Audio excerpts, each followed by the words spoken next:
How to be creative using NBP, not AI. Creativity ranks highly as a sought-after, soft skill. Yes, creativity can be taught. And no, it isn't all about AI. Rather, it's about NBP, natural brainpower. Creativity is much valued by employers. A recent survey identified creativity as being the most valuable soft skill to C-level executives and senior managers. So that makes creativity a good thing to encourage in your students. Here's a fun activity that does just that. I'll explain the activity first, and then discuss why it works, and how it underpins all creativity. A fun creative activity. Let's be creative, and invent a new game. You might have your own way of doing this, or a particular method you prefer. That's fine, but just in case you haven't come across this one, let me describe it. This works best with the class working in groups of about 6. Step 1. Define the focus. My experience is that if the focus of the activity is too diffuse, invent a new game, then a group wastes time arguing at cross purposes, with different participants thinking about very different sorts of games. So I prefer to narrow the focus by identifying a specific starting point, invent a new game starting from chess, invent a new TV game starting from pointless. Step 2. Write down what you know. The instructions for this step are, working individually, and in silence, spend the next 10 minutes making a list of everything you know about chess, or whichever game you are using. During that time, everyone makes their own list. For example, there are 2 players, pawns capture diagonally, the castles are placed at the corners. Some will know more than others, but that doesn't matter, it's not a test. And even those who don't like chess or who have never played it are likely to know that there are 2 players, lots of pieces, and a board. That's fine. Step 3. Share. 10 minutes to write down what you know is enough, and is the preparation for this step, in which all the members of the team share their individual lists to compile an aggregate list, combining all the individual points. There are many learning opportunities here, not about chess, or whatever, but about oracy, about listening, about not hogging the limelight, about enquiry, I don't understand that, would you explain, please? About handling disagreement, you've just said the pieces are black and white. I've played chess with pieces that are red and white, about respect, about teams, about communication, aha. That's the top, soft skill, for recruiters. Step 4. Choose one item, and ask, how might this be different? This is the creative step, in which the team chooses one item on the list that has just been compiled, so triggering creativity's most important question, how might this be different? And ideas will begin to flow. Take for example, there are 2 players. How might this be different? In lots of ways, for example, just one player is chess against a computer, so that already exists. But how about 4 players? How might that work? How might the players be organized? One possibility is in 2 teams of 2. With players taking alternate moves, like in doubles tennis. Another is that Ali plays Sam 4, say, 5 moves, and then Alison and Samantha take over for the next 5. Or maybe the switch takes place as the result of an event, such as whenever there's a capture. And suppose Alison and Samantha are in a different room and haven't been watching those first 5 moves, but take over the position from scratch. Step 5. When that conversation peters out, choose another item. The list compiled in Step 3 will contain many items, so when the discussion of any one item slows down, that's fine. Just choose another item, and do the same again, and even more ideas will be generated. Take, for example, pawns capture diagonally. How might that be different? Suppose, for example, that pawns capture directly ahead. That transforms the entire game. For that standard opening move, pawn to king 4 feet just doesn't work. You get the idea. Why this works. This process is not an accident, nor is it random. Rather, it is based on Arthur Koestler's insight into creativity that the creative act is not an act of creation in the sense of the Old Testament. It does not create something out of nothing. It uncovers, selects, reshuffles, combines, synthesizes already existing facts, ideas, faculties, skills. The more familiar the parts, the more striking the new whole.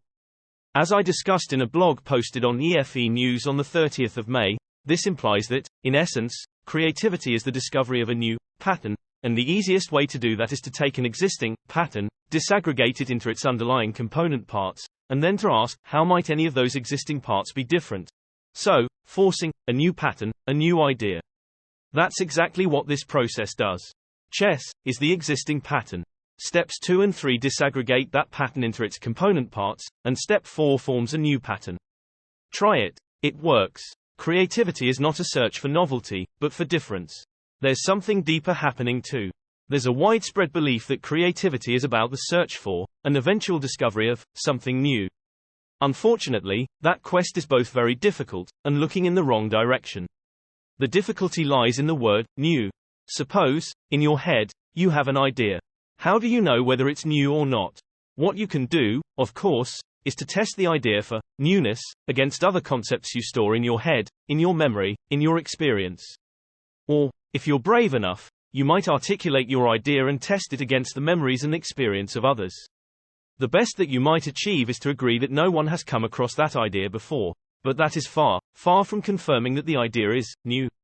And even if the idea is not new, does that invalidate it? Surely not, for there are any number of ideas that were not new when they were resuggested, and at last adopted, and some very important ideas too. The abolition of the slave trade in 1807, for example, when it became illegal for any British subject or British ship to trade in enslaved people, had long been on the table. Indeed, in 1776, long before William Wilberforce's campaign of 1788, the House of Commons debated the motion that the slave trade is contrary to the laws of God and the rights of men. And as for right for women to vote, that has a long history too. Furthermore, it's not novelty that counts. It's difference. Different from what is happening now. And ideally better too. Once that penny drops, creativity becomes much, much easier. And that's because what happens now is all around us. You, and I, can see it, touch it, feel it.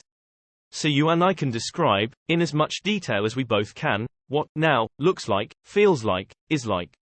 That's the, in silence, write down what you know, step in the activity. And since you might notice things I don't, by sharing, that's the next step. We, collectively, can compile a much richer description than either of us can individually.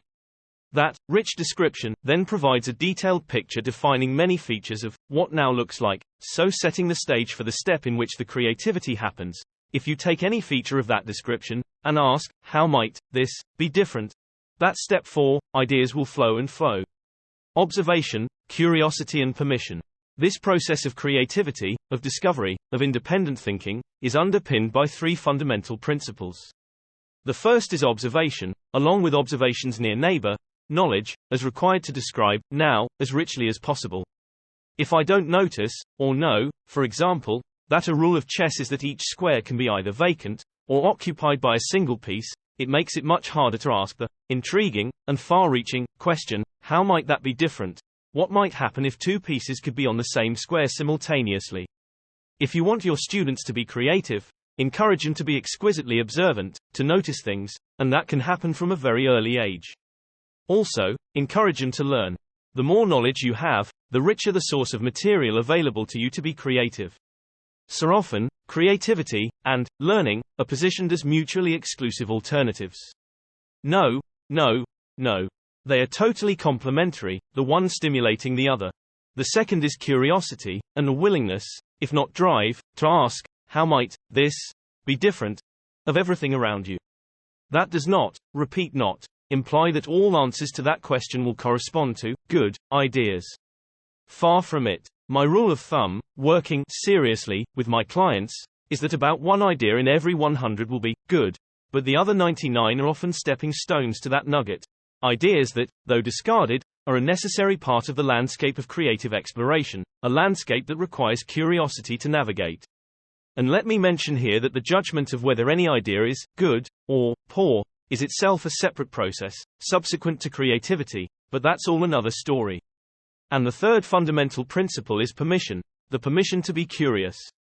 So if the boss leans forward, looks you in the eye, and says, "Don't be so stupid," that boss has just killed any creativity that you, and everyone else within earshot, might ever have. This goes far beyond inventing new games for chess. This process is not the only way to generate ideas, on demand, but let me assure you that it works. My day job is doing this, for real, with clients in every sector, at every scale. It's being used to invent new products, to improve processes, to discover better ways to negotiate contracts, to help build more highly performing teams, to formulate corporate strategies, to identify ways in which machine learning algorithms might operate more quickly and efficiently, to open up new methods of chemical catalysis, to design new school curricula, to mention just a few. And, as you can tell, it's not about AI, but about NBP, natural brainpower, a faculty with which we are all endowed. Dennis Sherwood is an independent consultant, a campaigner for reliable exam grades, an author of 15 books, including Creativity for Scientists and Engineers, winner of the Specialist Business Book category of the 2023 Business Book Awards.